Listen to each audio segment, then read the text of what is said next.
And Then There Were None is a film from the 1930s or 40s, I forgot, which is supposed to be based on a very famous mystery novel. And I just saw it a few days ago, so today I'm going to review it. Tell me in the comments if you've seen And Then There Were None, and tell me if you liked it if you did.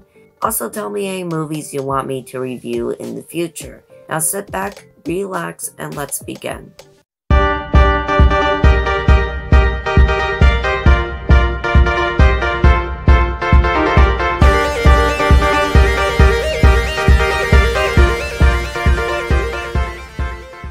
And to start off with the good, this really is a really nice mystery. I thought every single actor in this film does a really good job, and every single character has the same amount of suspicion on who done it or who's the one who killed the person. I mean, you have no idea who did it because every single character in this film has the same amount of suspicion. Each and every one of them, you think they could have done it, but then in the same time, the other person could have done it. So every single actor somehow, every single character somehow has the same suspicion as the other character. I've never seen that in another mystery movie where there was no obvious suspects, no people you can easily cross out. No, every single actor in this movie is the same amount of suspicion as one another. They're all suspicious in their own ways. I mean, of course, it's not the best mystery movie. Knives Out is probably my favorite, but this is probably the one that keeps you guessing the most, and that I could really appreciate. It also has some pretty good directing. There's some nice long shots in there, but it doesn't come off as slow or boring. Every single scene, you're on the edge of your seat. They keep finding ways to keep you interested in the film. So the directing is pretty nice. It also has a very good premise of 12 people going on an island, and each one of them starts disappearing. And all of them have done some terrible things in their lives, and as soon as you start to unravel mystery and know more about the story, as soon as you go into it, it just gets better and better and better as it goes along. And overall, this is just a really nice mystery movie where you don't know who's done it.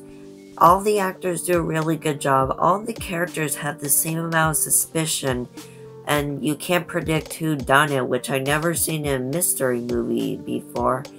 And it has a good mystery in itself. And that was it for the good. But there is a couple flaws, one flaw, so let's go on to the bad. And my one problem with the film is that even though the actors do a good job for the most part, they show no concern when another character dies. I mean, when one character dies, everyone else is like, oh, that is so bad. I can't believe that ever happened. So what's for breakfast?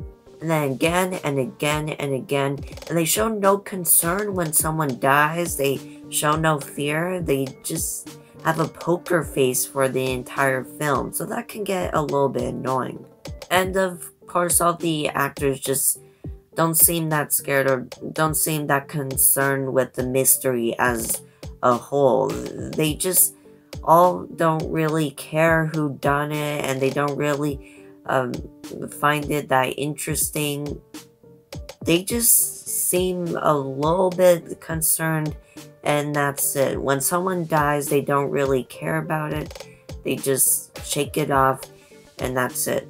They're actually more concerned when a character has a gun than the 6 bodies you have right next to you. So that's the one flaw of this film. But other than that, that's it for the bad, so let's go on to our final ranking.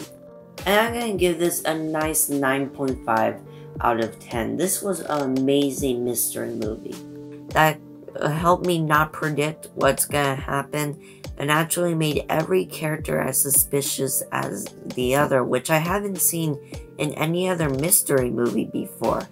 Not even Knives Out.